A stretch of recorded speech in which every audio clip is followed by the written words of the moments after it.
Peace be with you. I'm Brother Jack. I'm Mark. I'm Fernan, and this is Usapang Tinapay. Magandang gabi mga katinapay. Hello. Magandang gabi. Kamusta po? Okay. Nice. Welcome po mga kapatid sa isa na namang episode ng Usapang Tinapay. Ngayong episode po, ang pinagdiriwang po natin ay ang 23rd Sunday in Ordinary Time. At ang ating pong first reading ay babasahin po ng ating kapatid na si Mark. Yes.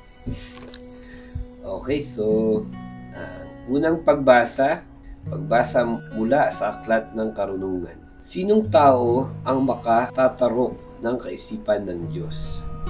Sino ang makaalam sa kalooban ng Panginoon? Kapos ang kaisipan ng tao at marupok ang aming mga panukala. Sapagkat ang aming kaluluwa ay binabatak na pababa ng aming katuwang may kamatayan. Ang aming katuwang lupa ay pabigat sa isipang punong-puno ng mga panukala. Nahihirapan kami para mahulaan man lamang ang nilalaman ng daigdig. Nahihirapan din kami upang malaman kung ano ang mga bagay sa paligid namin. Sino kung gayon ang makauunawa sa mga bagay na makalangit? Walang makaalam ng inyong kalooban malibang bigyan mo siya ng iyong karunungan at lukuban ng inyong diwang banal mula sa kaitaasan. Sa ganitong paraan lamang maiwawasto mo ang mga tao sa matuwid na landas. Ang salita ng Diyos. Salamat sa Diyos. So yun, salamat Brother Mark sa pagbasa. Amen. Praise God. So, sa binasa mo Brother Mark, so paano mo siya mabibigyan din ng mensahe? Okay, so para sa akin yung reflection ko dito, bro, yung karunungan o yung kaalaman ng ating Panginoon, walang sino man yung makakaintindi nun. Walang makakaarok, walang makakaabot. Kasi yung karunungan niya walang katapusan. Oo. Walang katapusan, no? So, tayo bilang mga normal na tao, hindi natin alam kung ano ba yung nasa isip ng Panginoon. Kung bakit ganito yung nangyayari sa buhay natin. Minsan kasi nagtatanong tayo, ba't ganito? Ba't di ako maubusan ng problema? Bakit? Yes. Ba't sunod-sunod? Ba't patong-patong? Ba't sabay-sabay? Bakit hindi na wawala? Tapos tayo magtatanong, Lord, ano to? ano to nangyayari sa akin?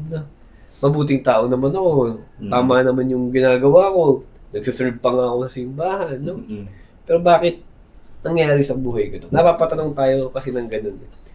Kasi nga, hindi natin kayang arokin yung karunungan, yung kaisipan ng ating Panginoon. May mga mangyayari sa buhay natin na siya lang talaga yung nakakaalam. May mga problema ngayon na may purpose lahat. At ang nakakaalam lamang nun ay ating Panginoon. At ipapakita niya yun sa atin sa tamang panahon. Sa tamang panahon ng ating Panginoon. No? So, tayo, hindi natin kayang gawin yun, yung ginagawa ng ating Panginoon. Pero ang kaya natin gawin ay humiling sa Kanya.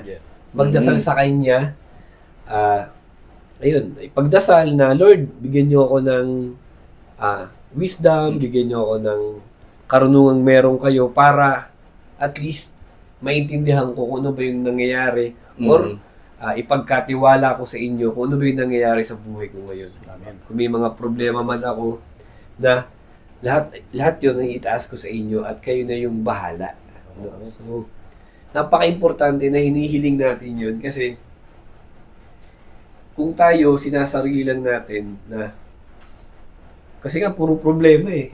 Napo-focus tayo ngayon sa problema, nakakalimutan na rin na may Panginoon. Na may binibigay siya sa ating ganito dahil may purpose yun. Hindi pwedeng papahirapan lang. No, may problema, papahirapan lang.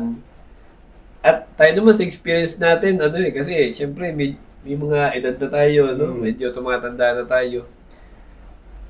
Dito lang tayo nalilinawan kung bakit ba tayo nahihirapan dati, bakit ba may mga problema dati. Tapos bilang na maisip mo, oo nga nun, kaya pala nangyayari yung dati. Kaya pala yung nangyari dati para tumatag ako para Yes. sa mga susunod pang mga pangyayari sa Oo. aking buhay. Kaya yun mga kapatid, hilingin natin yung kaisipan, yung pang-unawa, yung wisdom na Yes. pwede namang ibigay sa atin ng Panginoon Mm. para mas ipagkatiwala, mas magtiwala tayo sa ating Panginoon. Amen. Amen. Yun sa akin. Nice. Nice. Nice po. Kala kasi natin dati, nung bata-bata tayo, no? Basta lang nagpapahirap si Lord. No? Hindi natin, lagi na iniisip, ba't kaya ako pinapahirapan ni Lord? No? Mm. Siyempre, mga bata pa tayo. Sabi nga, wisdom comes with age, di ba? Mm. So, Amen. Tsaka yung ginamit sa Bible, bro, nung sa binasa ni Bro Mark, maarok. Ibig sabihin ng maarok, yun talaga yung hindi mo maaabot. kaya nga. Yung pinakamataas na yun, pinakamatayog. Yes. Amen.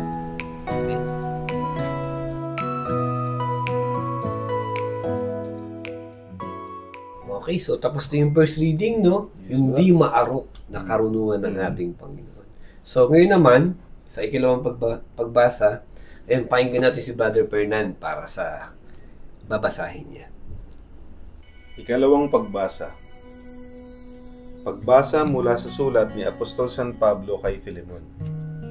Pinakamamahal ko, akong si Pablo, sugo ni Kristo Jesus, at ngayon nakabilanggo dahil sa Kanya, ay nakikiusap sa iyo tungkol kay Onesimo, na naakit ko sa pananampalataya samantalang ako'y naririto sa bilangguan.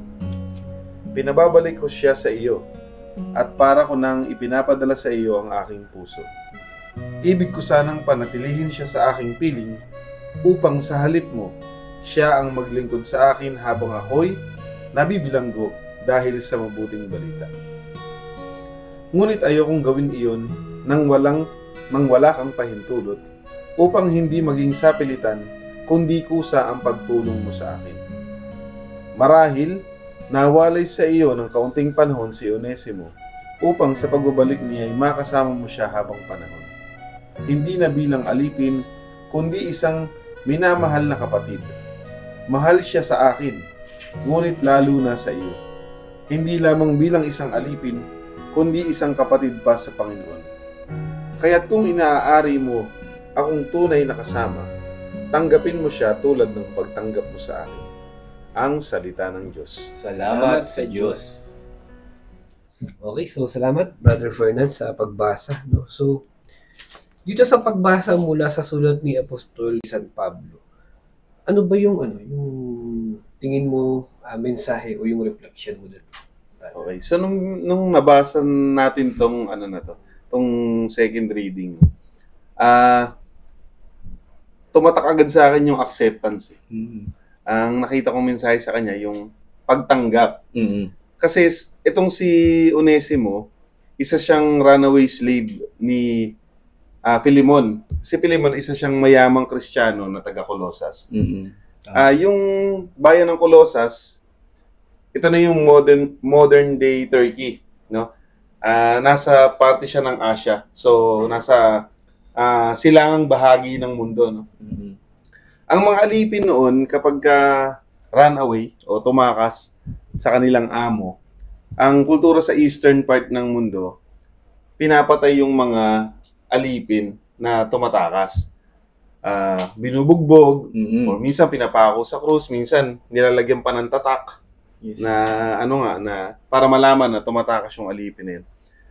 Well, si Onesimus, no, nakilala niya si Pablo nung siya ay umalis kay Filemon. And dahil si Pablo, syempre, isa siyang napakagaling na alagad ng ating Panginoon, na evangelize niya itong si Onesimus. So nakasama niya, naglilingkod sa kanya sa habang siya nakabilanggo. Ibig sabihin, tinutulungan niya si Pablo habang nasa kulungan. Oo. Well, kaibigan ni Pablo si Filemon, kaya alam niya na alipin ni Filemon yung si Onesimus. Ngayon, ipinababalik na ngayon ni Pablo si Onesimus kay Filemon, kumbaga parang in good faith, no? Para ipakita kay Filemon na itong dati mong alipin ay kapatid na natin ngayon. Oo. Na nawa ay tanggapin mo si Onesimus hindi bilang alipin na bumabalik, kundi isang kapatid sa pananampalataya. Kaya, kumbaga ipinakita rito na ang totoong Kristiyano, iba siya tumingin sa tao. Mm-hmm. No? Kasi sa Deuteronomy, yung huling sulat ni Moises, no? Mayroon dong nakasulat na hindi mo na ibabalik ang isang alipin na nakatakas sa kanyang amo. Siya ay maninirahan na nakasama nyo kung saan yung lugar na gustong tumira at hindi mo siya pahihirapan. So, ibig sabihin, walang discrimination ang naniniwala sa Panginoon. At si Pablo, kahit na siya ay nabuhay after ni Jesus Christ, itong utos na nakasulat sa Deuteronomy, niya rin, baon-baon niya rin. Ibig sabihin, lahat ng mga kautusan na galing sa Panginoon, nasa puso't isipan niya. Hindi niya nakakalimutan yung mga turo ni Yahweh. At the same time, yung pamumuhay ni Jesus Christ, isinasabuhay niya rin. So, nandoon nga, kalakip nga nun, kailangan, tanggapin mo kung ano man yung kalagayan ng kapwa mo, kung saan siya nanggaling. Kailangan, turuan mo siya, tulungan mo siya na makilala ang Panginoon. Yes. Nang sa ganun, pagbalik niya sa kanyang pinanggalingan, ibang tao na siya. Hindi na siya alipin, kundi isang kapatid sa pananampalataya. Amen. Yan. Nice. Tama yun, bro. Kasi wala naman talagang perfect Yes. No? Hindi mo tatanggapin yung kapatid mo as ganyan siya. Wala. Kawawa naman. Kasi ikaw naman din mismo, hindi ka rin perfect, pero tinanggap ka rin. Kumbaga, tulungan lang yan Kung saan siya mahina, palakasin mo siya doon. Kung ikaw naman, kung saan ka mahina, papalakasin ka niya. Tsaka keep in mind, nung panahon na yun, acceptable na pinapatay ang alipin. Kaya, sabihin, si Philemon, lalo na yun, nasa Eastern Bird pa siya, hindi siya, kumbaga, wala siyang nilalabag na batas kung sakaling pagbalik ng alipin niya, pahirapan niya or whatever, no? Pero dahil si Philemon ay Kristiyano din, alam ni Pablo, natatanggapin ni Philemon si Onesimus bilang kapatid sa pananampalataya. Tsaka hindi natatapos talaga, bro, yung paglahad ng salita ng Diyos, no? So ginamit talaga ng Panginoon itong si Onesimus para, 'di ba, ilahad din kung ano yung mensahe na gustong ipadala ni Pablo, no? Nakakatuwa lang, ang galing-galing. Amen.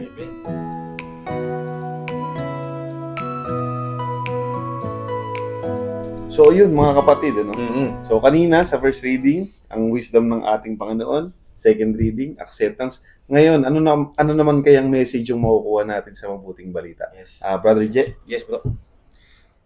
Ang mabuting balita nating Panginoon ayon kay San Lucas. Papuri sa iyo, Panginoon.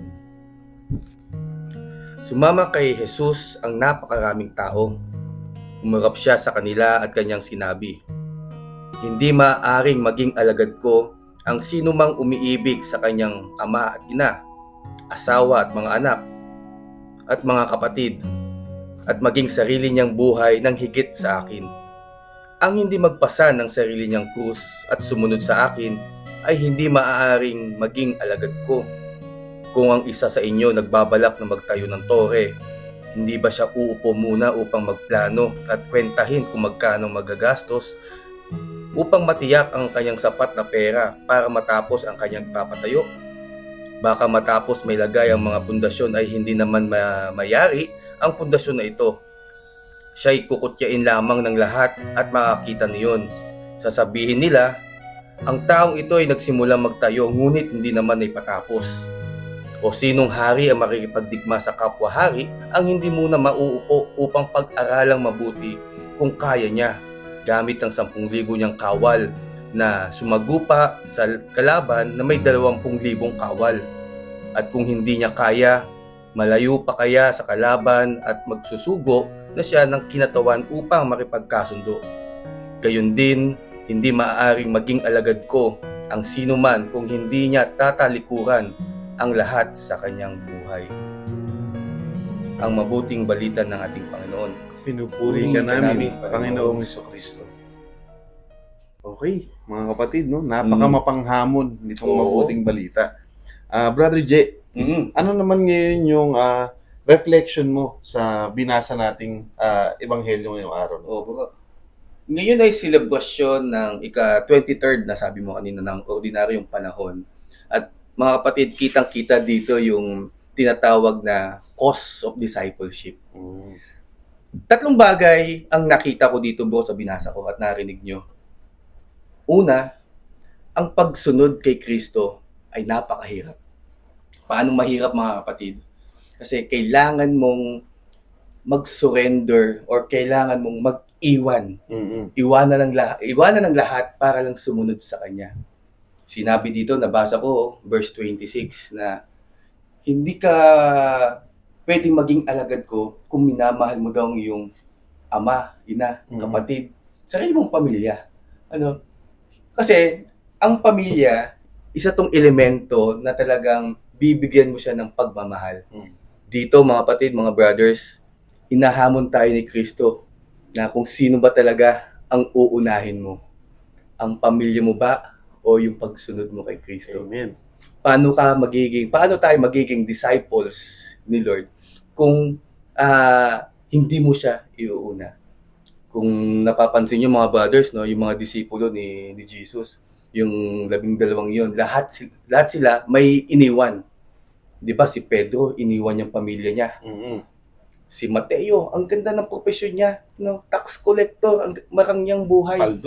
Paldong-paldo. Oo, talagang flood control. Oo. So ngayon, tinalikuran ni Mateo yung kanyang profesyon para lang sumunod kay Kristo.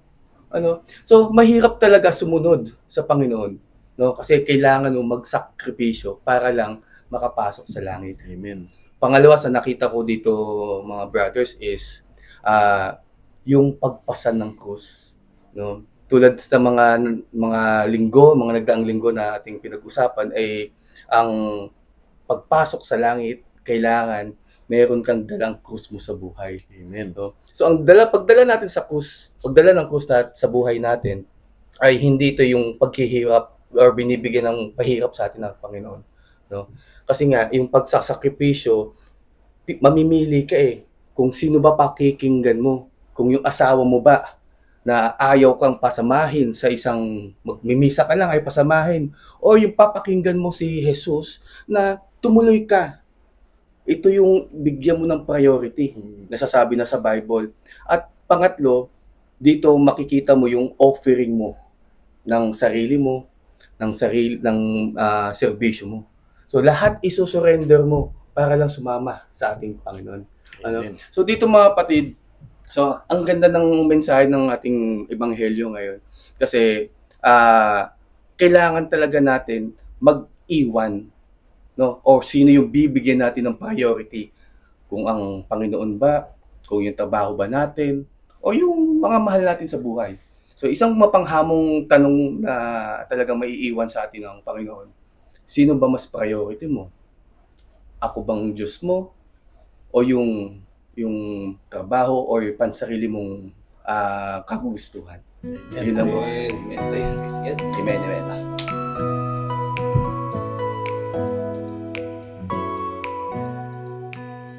Okay. Ang ganda ng mga mensaheng Oo, nakita natin ngayong gabi. amen. And for sure mga kapatid, kayo na nanonood, may nabubuo na sa isip nyo na relationship din naman itong mga binasa natin. Yes, bro. Brother Je, Oo.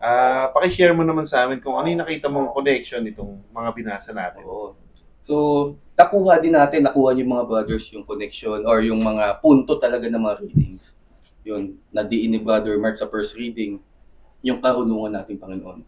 So, sa unang pagbasa, talagang hindi talaga natin maaabot yung karunungan ng ating Panginoon, no? Kaya hindi din natin alam kung ano yung plano ng Diyos para sa atin. No? So, ang karunungan ng Diyos, pinagdarasal yan, nasa nasabi ni Brother Mark, no? Ang karunungan ng Diyos ay talagang pinagkakaloob yan sa bawat tao. Kaya nga tayo po may tinatawag na mga regalo ng Banal na Espiritu Santo, no? No, pagdating sa karunungan, no? So sa karunungan ay kailangan natin din ng merong panalangin. O sa panalangin kasi doon ka ibibless ng wisdom ng ating Panginoon. Sa pangalawang pagbasa, no, nakwento mo bro yung history ng ni Philemon, ni Onesimo, at habang nakakulong si Pablo ay hindi pa rin siya tumigil maghayag ng salita ng Diyos, no. So nasabi ko nga kanina na hindi talaga natatapos ang paglalahad or pagpalaganap ng message ni Lord gumagamit talaga si Jesus ng tao para ipalaganap sa iba't ibang lugar na hanggang ngayon dala-dala pa natin at hinahayag din natin. So ang plano ng Diyos para sa atin ay hindi natin alam, no? Hindi natin maarok yung mga plano sa atin ng ating Panginoon, at higit sa lahat hindi talaga natatapos na mapalaganap ang salita ng Diyos. Katulad ng ginagawa din natin. Ginagamit tayo ng Diyos para ipahayag ang mabuting balita sa lahat ng tao, mga kapatid natin. No? Miski isang magandang halimbawa si Onesimo na dati siyang alipin, pero ngayon siya ay kapatid sa pananampalataya nila Pablo. Amen. So parang tayo, hindi tayo magkaano-ano, pero tayo ay magkakapatid sa pananampalataya. So, ganun din kayo mga kapatid dyan na nakakarinig, nakapanood, tayo po ay magkakapatid sa pananampalataya. Sa mabuting balita, ebanghelyo na nabasa ko kanina, kailangan natin magkaroon ng sakripisyo. No? Hinahamon tayo ng Panginoon. Sabi ko nga na si Lord ba, ang Diyos ba natin ay binibigyan mo ba ng priority? Si Jesus ba ang number 1 priority mo? O baka second lang? So, talagang inihalimbawa ng Panginoon yung pamilya, mahal mo sa buhay, tsaka yung pansarili mong kagustuhan. Yung mga in-example ng binasa ko kanina ay isa sa mga elemento which is na nararanasan natin. May kanya-kanya tayong pamilya, may kanya-kanya tayong trabaho, may ginagawa sa buhay.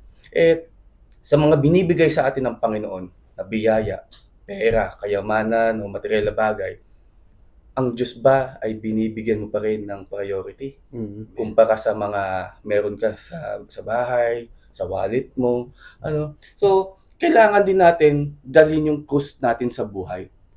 Bawat isa po sa atin, may kanya-kanya po tayong pasanin na krus sa buhay. No? Pero yung krus po na yan, hindi po siya yung parang negative kung iisipin natin. Ang krus natin sa buhay, ay yan po yung challenges po natin sa buhay. Yan mga challenges natin bro sa buhay natin. Kung china-challenge ka ba ng mga pagsubok, kung ikaw ba'y bababa yung panampalataya mo, na titigil ka na magsimba, magtitigil ka na mag-serve sa ating Panginoon. No? So, kailangan natin pasanin yung krus natin sa buhay. Amen. Ito yung tinatawag nga, nasabi ko kanina, na cost of discipleship. Amen. Ikaw ba, tayo ba, ay magiging disciples ni Lord? So, burn your boats. Ika nga, di ba? Kung tayo yung nagsiserve kay Lord, i-diretso na natin, i-surrender natin lahat, i-offer natin yung everything kay Lord, para lang sa pagsunod natin sa ating Panginoon. At higit sa lahat, mga kapatid, mga brothers, lahat naman tayo makakapunta sa langit. So, kailangan din natin, dalhin natin yung mga mahal natin sa buhay sa langit. Tayong maging gaan din sa pamilya natin, na ituturo sa pamilya natin na kailangan natin mga anak, nanay, tatay, na unahin natin ang Panginoon kaysa sa mga ordinaryong araw, ordinaryong bagay, o kung anumang bagay. Yun ba mga kapatid? Amen. Lord. Amen. Praise God.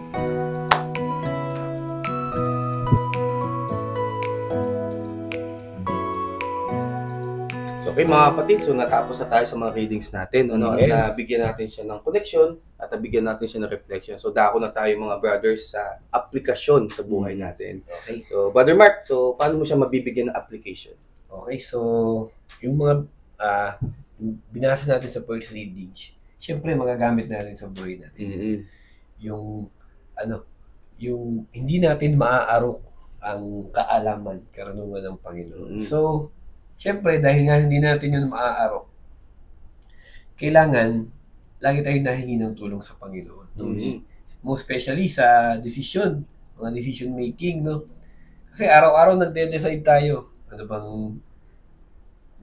bang dapat, ano ba yung mga goals ko, ano ba yung gusto kong mangyari sa buhay ko, tama ba itong gagawin ko, mali ba to, ano bang pipiliin ko, sino ba yung dapat, mga kaibigan, yung mga ganun, yung mga basic decisions. At minsan may mga mahihirap na decision na talagang hindi natin kaya, kahit gano'n pa tayo katalino. No? Kasi napaka-importante na alam natin kung paano yun nga, humingi ng tulong sa Panginoon. Most especially sa decision making. Kasi nga, alam natin yung Panginoon ay walang katapusan ng kanyang karunungan. Yes. So, Tama. mag-pray tayo, no? Pag may pagdedesisyonan, Lord, tulungan mo ako, ano bang gagawin ko dito? Kasi ang hirap. No? At for sure, kung ano man yung ituro sa atin ng ating Panginoon, kung ano yung kailangan nating piliin, at syempre, kailangan ipagdasal pa rin natin yung pinipili natin na yun. For sure, magiging successful yun. At marami tayong matututunan doon. No? Amen. At syempre, yun nga, be humble din. No? Be humble na huwag nating isipin kaya nating lahat. Oo. Kasi nga, yun, kahit gaano pa tayo kagaling, kahit gaano pa tayo katalino, napaka-importante na alam nating nandiyan yung Panginoon Amen. para tulungan tayo. Yes. No? Amen. Kasi, karunungan, napakarunong niya nga kasi. No? Sobrang runong, walang katapusan. At tayo, limitado yung karunungan natin, yung katalinuhan natin. Napaka-importante na, most especially pag hindi natin alam yung gagawin, or kahit alam natin yung gagawin, still, hingi tayo ng tulong sa ating Panginoon. Yes. At napaka-importante din na unahin natin yung spiritual kaysa sa material. No? Oo. Amen. Kasi tayo minsan, para yumaman ako, kahit Oo. mandaya na lang ako, Oo. no? Kahit manira na lang ako or manapak na ako ng tao. So, hindi yun ang tinuturo sa atin. Kundi, magmahal ka. Magmahal ka ng kapwa mo, mahalin na mo yung Panginoon. Mas napaka-importante ng mga relationships, no? Na huwag masira yun at ipagpalit yung mga material na bagay. Okay? At syempre, dahil nga humihingi tayo ng tulong sa Panginoon, kailangan, pag nagdadasal tayo, nakikinig tayo sa Kanya.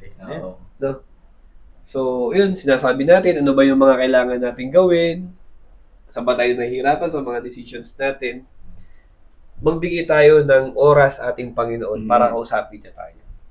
Bisa kasi dasalan tayo ng dasal, no? Lord, sana po ganyan, sana po ganito. Tapos tulog ka na. No? Hindi natin nalaman kung ano ba yung sinabi. Importante rin na meron tayong moment of silence. Yes. No? Kung saan doon natin mapapakinggan yung ating Panginoon. At pilitin natin na madinig siya. Kasi minsan piling natin hindi tayo worthy. Baka piling natin ang layo natin sa Panginoon kasi nga makasalanan tayo. So isuko natin lahat sa Kanya. Hingi tayo ng tawad. Humiling tayo na tayo yung muling tanggapin, embrace ng ating Panginoon para maramdaman ulit natin na malapit siya at makausap niya tayo at mapakinggan natin. Yes. Amen. Amen. Sabi nga ng isang pare, no? Hindi pengi noon. Panginoon. Pag nagdadasal, Panginoon, hindi pengi noon. Amen. Okay, so, yun. Ang dami pwedeng gawin dun sa first reading.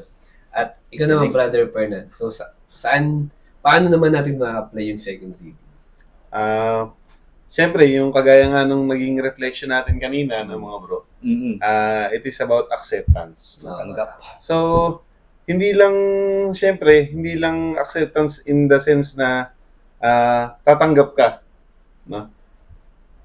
Tatanggapin mo yung kapwa mo, kung ano pa man siya. And, tatanggapin mo rin yung mga kakulangan mo. No? It is about accepting the truth. Wag mo nang i-deny na ikaw ay mahina, no? Wag mo nang i-deny na ikaw ay tao lang, na ikaw ay limitado.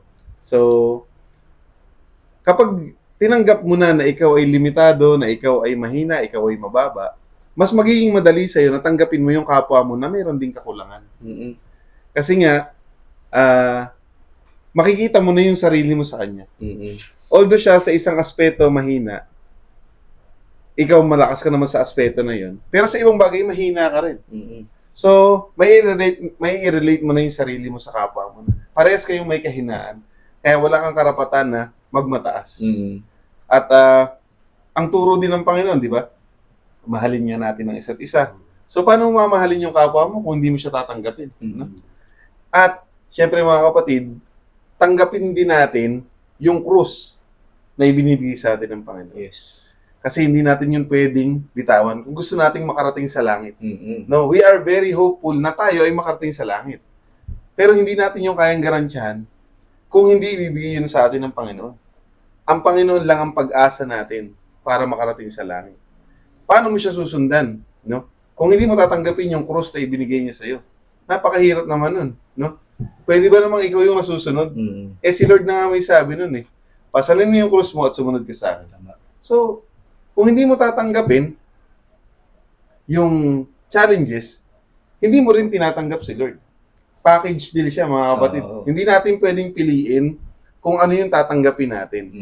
Kailangan isang buo. Kasi ang Panginoon, tinanggap niya tayo ng buong buo, no? Wala siyang itinatakwil sa atin, no? Makasalanan ka, inakap ka niya. At habang akap-akap tayo ng Panginoon, unti-unti niyang tinatanggal yung dumi natin. At kapag malinis na tayo, ihaharap niya tayo sa kanyang Ama. That is the only time, no, na magiging worthy tayo na pumasok sa kaharian ng langit. Kung wala ang ating Panginoong Jesucristo, kung hindi natin tatanggapin yung mga teachings niya, hindi natin tatanggapin yung mga kahinaan natin, tanggapin na natin, no, na wala tayong karapatan na tumungtong sa kaharian ng langit. It is only by accepting the truth at tanggapin natin yung ating kapwa, doon lang natin totoong makikilala ang ating Panginoon. Yes. Yan lamang po. Maraming salamat. Amen. Okay. So, ngayong naibigay na namin ni Bro Mark yung aming naging application. Brother J, paano mo naman may i-apply sa iyong buhay itong mga natutunan natin ngayong gabi? Oo. Sobrang klaro yung mga narinig. No? Tsaka talagang mabibigyan natin siya ng application sa buhay din natin. So, sa akin, mabibigyan ko siya ng application is, si Lord lang talaga yung magiging number one priority sa bawat lakad, kilos, o bawat gawain natin sa buhay. Ang pagiging disciples, kailangan talaga, walang bit-bit yan, walang mga bagay sa buhay. Kasi kung may bagay ka sa buhay, pag ikay naglalakbay, di ba, sobrang hirap, na hindi ka makaka-komportable, So, kailangan nating bitawan kung ano ba talaga yung nagpapabigat sa buhay din natin, no? So, kailangan natin i-offer yung mga bagaheng iyon sa ating Panginoon, no? Kung tayo namumroblema sa pera, lahat naman tayo namumroblema sa pera. So, lahat ng pagkukulang na wala sa atin, hayaan mo, si Lord ang mag-ano sa'yo. Siya yung mamroblema sa in-offer mo sa Kanya, no? Kung may problema ka naman sa pamilya, hayaan mo ang Diyos natin na umayos ng problema sa iyong pamilya. Kung ikay may problema sa trabaho, i-offer mo din ang lahat kay Lord regarding sa trabaho mo. Kung may problema kung anumang bagay na yan, kung anumang kulang sa iyo, huwag mo hanapin yung wala sa iyo. Kasi ibibigay ng Diyos yung nararapat para sa iyo. No? So, sa ating buhay, lahat tayo may serbisyo. Lahat naman tayo is tinatawag talagang disciples ng ating Panginoon. No? So kung tayo ay tinatawag ng ating Panginoon na maglingkod sa Kanya, ay gawin natin kung ano yung sinasabi ng ating Panginoon. Yun ang tinatawag na calling. Ang pagsiservisyo, maraming klase yan. Serbisyo sa ating simbahan, serbisyo sa community natin, serbisyo sa mga any charity works, mga brothers. Pero kung saan ka nilagay ng ating Panginoon, ituloy mo. Wala na yung tinatawag na no turning back. Kasi nakilala mo na ang Diyos natin, nakilala mo na yung grasya ng ating Panginoon, mas nakilala mo pa ang ating Panginoon at nagkaroon kayo ng relationship ni Lord. No? So, no turning back na. Gawin na natin kung ano yung sinasabi sa atin ng Panginoon. Kung ano din yung pinagkaloob sa ating ating Panginoon, kung tayo pinagkalooban ng salapi, ng mga material bagay, gamitin natin to sa maganda at mabuting paraan. Amen. Lahat tayo ay pinagkakaluban ng kayamanan, ng pera. So sana nagagamit din natin. Kung tayo nagkakaluban ng ating Panginoon ng talento, katulad ni Brother Mark sa instrumento, sa pagsasayaw. So gamitin natin yung talent na binigay nating Panginoon sa mabuting paraan. So halimbawa yung mga taliwang paa, katulad What? What is that? Edi sa akin turo ni Mark yung kung paano magsayaw ng katulad ng mga Backstreet Boys. So, i-share din natin. Kasi tayo ay mga disipulo ng ating Panginoon na kasama ng ating Panginoon na nagpapalaganap ng mabuting balita at salita ng Diyos. No? Amen. So, hindi lang yung mga kapatid natin na nagsisilbi sa simbahan. So, tayo ay nagsisilbi sa mga komunidad. Iba't ibang klaseng community ang ating pinagsiserban. So, tayo ang inaasahan ng ating Panginoon na magpalaganap saan mang sulok ng mundo. No, sa amang sulok ng lugar. Kung saang lugar kayo, so dapat wag tayong matakot na ipalaganap ang salita ng Diyos. Amen. Nice. Bro, nahahalata edad natin. Ay, Backstreet bakit? Boys pa yung idol mo. Oo. So maraming salamat Yes, mga amen. kapatid. Thank you mga bro. Thank you. Muli mga kapatid, maraming salamat sa pagsama niyo sa amin sa isa na namang episode ng Usapang Tinapay. Yes. We hope mga kapatid na nagustuhan nyo itong aming kwentuhan at sana may napulot po kayong aral. Amen. At kung gayon po mga kapatid, please like, share, and subscribe. At nang sa ganun, matulungan niyo po kami na maikalat po ang mabuting balita ng ating Panginoon. Mga kapatid, yung pong konting effort niyo po, malaking bagay po sa amin. Meron po dyan comment section. So kung ano po yung mensahe din or natutunan nyo sa aming tatlo, i-leave nyo dyan yung mga comments nyo.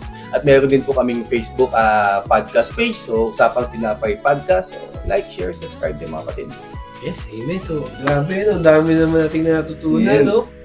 Yung karunungan na dapat hinihiling natin sa Panginoon, acceptance, at yung pagsaserve, yung pagsasacrifice para sa Yes. ating Panginoon. Ano ba yung mga dapat nating iwanan? At dapat i-prioritize ang ating Panginoon. Yes. So, next week, for sure, meron na naman. Amen. Siyempre, sabi nga kanina, ang karunungan ng Panginoon ay Ay, walang hanggan.